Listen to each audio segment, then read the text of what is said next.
メムチョも時期が来ればみそじにまだ5年も猶予あるから。そう言ってさ、もう5年しかないんだよ。ルビー、悪意なくとどめ刺しに行くのやめなさい。大人の時間で考えないで。私たちは今。 Did this episode suck? Did it suck? Was it bad? Okay, here's the deal. Oshi No Ko was once again, in my humble opinion, in my often wrong opinion, in my often out there opinion, it was once again saved by the animation. The animation work of Oshi No Ko is just like masterclass. It's beyond. Like the scene with Ruby sending the video to the music creator or whatever, and he imagined, you know, her taking his hand and, you know, a whole new world. Was just next level, dude. Like, it was just next level. Like, the animation work with the Tokyo Blade stuff, the animation work with the show overall, the animation work is just, like, it's just a no-compete act. Like, there's very little anime out there, like, maybe like Demon Slayer, you know, there's very little anime out there that can really compete. I think one of the ones this season that doesn't get close, but is within the same ballpark of really good animation work is another show called Days with My Stepsister. Whether you should watch that show or not, I review it here on the channel. Totally up to you. It's a fine anime. Very 6 out of 10 anime. But it tends, not always, but it tends to have really good animation work. Oshi No Ko is just a masterclass. So that scene alone elevated this episode for me quite a bit. The other things too is I don't think the episode sucked. I do think it was a little bit of a boring blasé episode, but it was definitely an episode of Oshi No Ko. This episode, what it did do for me though, is it did finally breathe some life into the two main things that I wanted to see out of this show that have been my biggest complaints from the show, okay? My number one complaint is just Aqua, okay? Just his whole plot line, his whole motivation for revenge. I have come on here on camera last season and this season time and time again and said, you need to just let it go. Like, you need to let it go. It hurts. I understand it, but you need to let it go. Unless you're willing to commit murder yourself and go to jail and do all this, you need to let it go. Like, you just need to let it go, bro. And a lot of you, you know, and maybe not you specifically, but a lot of folks have just said, like, well, that's just the way the story is, blah, blah, blah. It's like, yeah, I understand it. You know, I was very important to him. But in reality, he's a grown ass man. He's a 30 to 40-year-old man who lived a life and had legitimate parents and had a legitimate thing. He was just a fan of Ai. He then turned into the son of Ai for a couple of years, you know, 2-3 years as a toddler, essentially. And then she was wrongfully murdered. Now, she got murdered by a fan that was set up by this other guy and blah, blah, blah, blah, blah. And even though the other guy got, you know, his time, you know, the other guy got his jail time or whatever happened, the other guy got justice served. The guy behind the picture did it, and he had my eye for revenge. And I've always just never really liked it, you know what I mean? Although I understand it to a degree, but to become obsessively, you know, just like, you know, kind of like Criminal Mind about it, like, I don't think that's the right play, Mr. Doctor. So I was finally really glad to see this episode finally quell that storyline. Now, do I think it's the end of it? No. Was there a creepy-ass girl at the end of this episode where he died in his last life? Yes. Who's the creepy-ass girl? No idea. Is the guy who is his biological dad really his I don't know. Are there some watermarks, some question marks on this still? Absolutely. But by and large, I would love to see this be legitimate, and I would love to see the fact of him just letting go.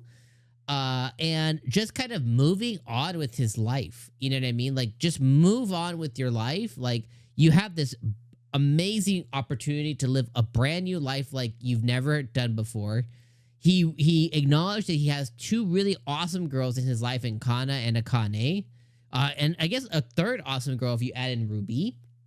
He knows Ruby's identity, but he doesn't want to reveal his to her. Which I think eventually that bubble's gonna pop at some point. He'll reveal the fact that like, hey, I was your doctor, I was your sensei, you know? But regardless, you know, he should really be happy in this life, you know? Does a second life exist? Probably not. So it's like you should be ecstatic to be able to get another chance, another go at it again. Instead of ruining it, in my humble opinion. The second thing this episode did was solidify that, hey, they can remember their past lives. Because this show has done an interesting thing to where it's just kind of moved forward. And it rarely acknowledges the fact of Aqua's 30 to 40 years experience and life, full life, you know, decently full, you know, half full life in another timeline. It rarely talks about his doctor time and the things he accomplished. It just kind of barrels forward with the current story, which in a way, again, is fine. But it doesn't really acknowledge their memories, their experiences, and everything else. So I was glad to see, at least on the two fronts, I was glad to see on the Ruby side of things, of Ruby kind of calling back to some of her memories, you know, the 𝐒𝐴𝐽𝐻𝐽 stuff with, you know, the room tours. And she's like, you know, should I take down this eye stuff? I don't want to really be tied to her. You know, the second part of it is I was a really big idol, so she can leave some of it, you know, because she could just be a fan.